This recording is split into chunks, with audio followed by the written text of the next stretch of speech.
Hello friends, welcome back to our channel. आज की इस वीडियो में हम Nippon India small cap fund और क्वांट स्मॉल कैप फंड का कंपैरिजन करने वाले हैं। देखेंगे दोनों फंड्स में किस टाइप के रिटर्न्स आ रहे हैं, किस टाइप का रिस्क लिया गया है।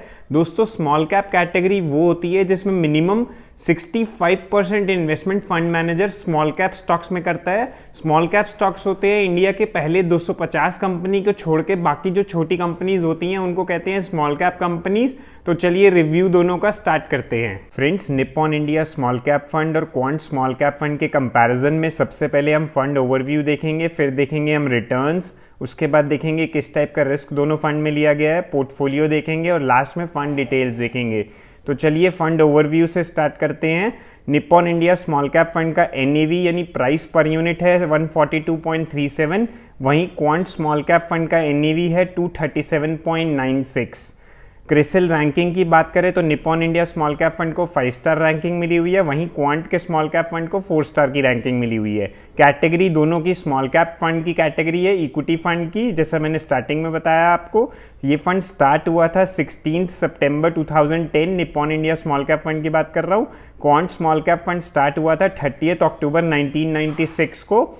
फंड साइज की बात करें यानी एसेट अंडर मैनेजमेंट की, तो Nippon India small cap fund का फंड साइज है 45,894 करोड़, वहीं क्वांट स्मॉल कैप फंड का फंड साइज है 15,664 करोड़। अब रिटर्न्स देख लेते हैं, दोनों फंड ने किस टाइप के रिटर्न्स जनरेट करके दिए हैं। लास्ट 1 ईयर में Nippon India small cap fund ने 52.6% का रिटर्न दिया है, वहीं क्वांट स्मॉल कैप फंड ने 65.2% का रिटर्न दिया है। 2 साल में रिटर्न दिया है निप्पॉन के स्मॉल कैप फंड ने 35.82%, वहीं क्वांट के स्मॉल कैप फंड ने 40.31% के रिटर्न दिए हैं। 3 साल में 33.77% का रिटर्न दिया है Nippon India small cap fund ने, वहीं क्वांट स्मॉल कैप फंड ने 42.8% का रिटर्न दिया है। 5 साल का रिटर्न देखें निप्पॉन इंडिया का तो 29.28% का है, वहीं क्वांट स्मॉल कैप फंड का रिटर्न है 36.25%। तो रिटर्न्स वाइज पहले 5 सालों में तो quant small cap fund return ज़्यादा दे रहा है Nippon India small cap fund के मुकाबले। अब 10 ईयर्स का रिटर्न देखें अगर डेटा, तो Nippon India small cap fund ने 27.7% का रिटर्न दिया है, वहीं क्वांट स्मॉल कैप फंड का रिटर्न है 20.52%। सिंस इंसेप्शन डेटा देखें, Nippon India small cap fund का रिटर्न है 21.77, वहीं क्वांट स्मॉल कैप फंड का 12.76% का रिटर्न है। तो लास्ट 10 ईयर्स और सिंस इंसेप्शन कैटेगरी में Nippon India small cap fund ने आउट परफॉर्म किया है क्वांट स्मॉल कैप फंड को। अब रिस्क देख लेते हैं दोनों में किस टाइप के लिए गए हैं। स्टैंडर्ड डेविएशन हमें बताता है कि किस में कितनी रिस्क है, कितना वॉलेटिलिटी है।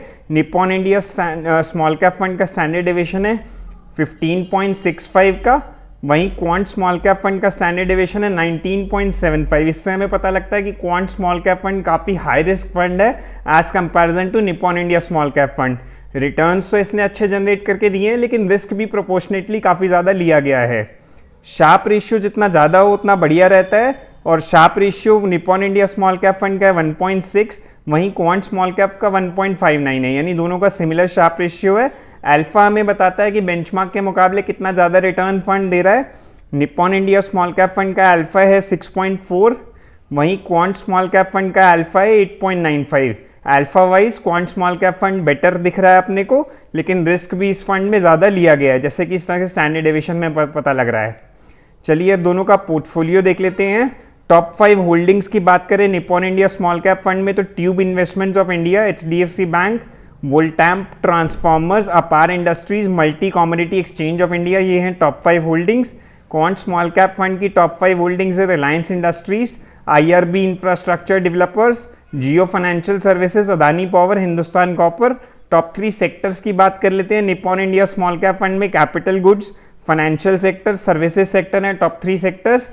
क्वांट स्मॉल कैप फंड के टॉप 3 सेक्टर्स हैं एनर्जी सेक्टर, फाइनेंशियल सेक्टर और सर्विसेज सेक्टर्स। फंड डिटेल्स देख लेते हैं। एक्सपेंस रेशियो है Nippon India small cap fund के रेगुलर प्लान का 1.51%, वहीं क्वांट स्मॉल कैप फंड का एक्सपेंस रेशियो है 1.69%।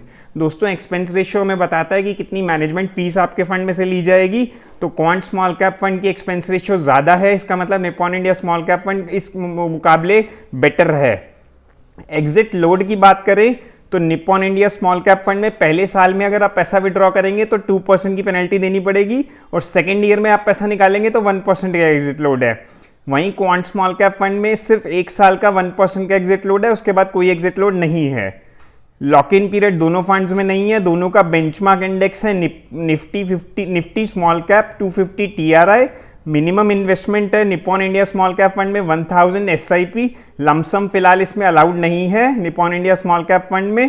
वहीं क्वांट स्मॉल कैप फंड का मिनिमम इन्वेस्टमेंट है 5000 वन टाइम और 1000 की SIP। तो फ्रेंड्स हमने देख लिया कि दोनों में किस टाइप के रिटर्न्स मिल रहे हैं, किस टाइप का रिस्क लिया गया है। तो इससे हमें ये पता लग रहा है कि Nippon India small cap fund में रिटर्न्स तो क्वांट स्मॉल कैप फंड के मुकाबले कम है, लेकिन अगर आप क्वांट स्मॉल कैप फंड में इन्वेस्ट कर रहे हैं तो उसमें रिस्क काफी ज्यादा लिया गया है। तो आप अगर हाई रिस्क इन्वेस्टर हैं तभी क्वांट स्मॉल कैप फंड की तरफ जाइए। अगर आप बहुत ज्यादा रिस्क नहीं लेना चाहते तो Nippon India small cap fund एक बेटर चॉइस रहेगा। और फ्रेंड्स, ये आप किसी भी स्मॉल कैप फंड में इन्वेस्ट करें तो मिनिमम 8 से 10 साल का टाइम ड्यूरेशन आपके पास होना चाहिए। और अपना सारा पैसा स्मॉल कैप फंड्स में आप ना इन्वेस्ट करें, कुछ पोर्शन आप लार्ज कैप और मिड कैप में भी जरूर इन्वेस्ट करें। तो फ्रेंड्स, मैंने डिस्क्रिप्शन में अपना इंस्टाग्राम लिंक और कुछ और अदर यूजफुल लिंक्स भी दिए हैं, आप जाके उनको भी एक्सप्लोर कर सकते हैं। आज की वीडियो यहीं तक थी। अगर आपको पसंद आई हो तो लाइक करें, हमारे चैनल को सब्सक्राइब कर लीजिएगा। Thank you for watching.